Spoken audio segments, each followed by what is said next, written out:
ప్రియ దేవుని సంగమా, ఇవన్నీ కూడా మనం చేస్తున్నాం దేని కొరకు? ఎందుకు ఇంత అని చేయాలా? నీ దేవుడు నీకు అన్ని ఇచ్చాడు బిడ్డ, ఆశీర్వాదాలు. ఏసై నేను మిక్కిలిగా ప్రేమిస్తున్నాడు, నీకంటే ఎక్కువగా, నీ తల్లిదండ్రుల కంటే ఎక్కువగా. నీ మీద దృష్టి అయినా కలిగి ఉన్నాడు నాన్న.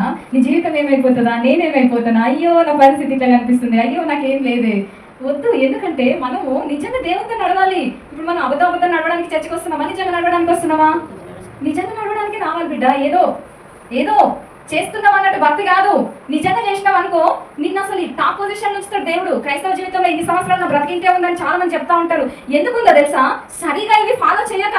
ఇది ఇప్పటి నుంచైనా మనం ఫాలో చేస్తే ముందు బ్రతుకు బాగుంటది. మనము లీడ్ చేయగలుగుతాం అధికారంతో కూడి. రేపు ఇది కొద్ది రోజులే ఇక్కడ ఉండేది. ఎప్పుడు ఉంటామో పోతామో తెలియదు. పోయిన తర్వాత అక్కడ నీ లైఫ్ కొరకు నువ్వు కష్టపడుతుంది. ఇక్కడ ఇది మర్చిపోవద్దు. ఎప్పుడు కూడా నా ఆత్మని పాతాళంలో విడిచిపోవద్దు. నా ఆత్మకు అక్కడ ఘనత కావాలి అని ఆలోచించండి. చూడండి, తల్లిదండ్రులు పిల్లల కోసం ఏం ఆలోచిస్తారు? మంచి పొజిషన్ ఆలోచిస్తారు. నీ దేవుడు ఏం ఆలోచిస్తున్నాడు? నీ కొరకు ఒక మంచి స్థాయిలో ఉండాలని ఆలోచిస్తున్నాడు. ఆత్మ సంబంధంగా పరలోకంలో నువ్వు ఏదో మూలకు ఉండాలని, మూల కూర్చోవాలని ఆలోచించట్లేదు. కానీ మనం శరీరంలో లేము బిడ్డ. ఈ శరీరాల కోసము, శరీరం యొక్క అవసరతల కొరకు, ఈ శరీరం యొక్క మెప్పు కొరకు మనం ఆత్మీయ జీవితాన్ని ఎందుకు చంపుకోవాలి? నీ ఆత్మీయ విశ్వాసాన్ని ఎందుకు చంపుకోవాలి నువ్వు? నేను అది చెప్తున్నాను. హల్లెలూయా. ఇక్కడ చూడు, దావీదు ఏమంటున్నాడో, నేను చచ్చిపోతా కానీ దేవుడు నా నుంచి వేరు కావద్దు అని అంటున్నాడు. అంటే అర్థం ఏంటి? ఏదైనా వదులుకుంటాను కానీ ఆయన ముఖ దర్శనాన్ని మాత్రం నేను వదులుకోని అంటున్నాడు. హల్లెలూయా.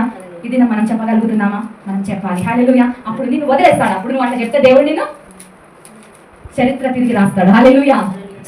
నీ చరిత్రను తిరిగి రాస్తాడు బిడ్డ. హల్లెలూయా. నిన్ను ఎక్కడైనంత ఉన్నతమైన స్థానంలోకి తీసుకెళ్లే శక్తిమంతుడు ఆయన. హల్లెలూయా. ఆయన ఎవరనుకుంటున్నావు? రాజుల రాజు. నువ్వెవరి మీద నమ్మకం పెట్టావు? మనుషుల మీద నమ్మితే మోసం చేస్తారు లాస్ట్కి కదా. ఒక మాట చెప్పి ఒకటి చేస్తూ ఉంటారు, వాళ్ళకి నచ్చినట్టు బతుకుతూ ఉంటారు. కానీ దేవుడు అలా కాదు. నీకు మాట ఇచ్చాడంటే మాట తప్పని దేవుడు ఆయన. ఈ భూమి ఆకాశం గతిస్తుంది కానీ ఆయన మాట ఎప్పటికి కూడా గతించదు. ఆమేన్. హల్లెలూయా.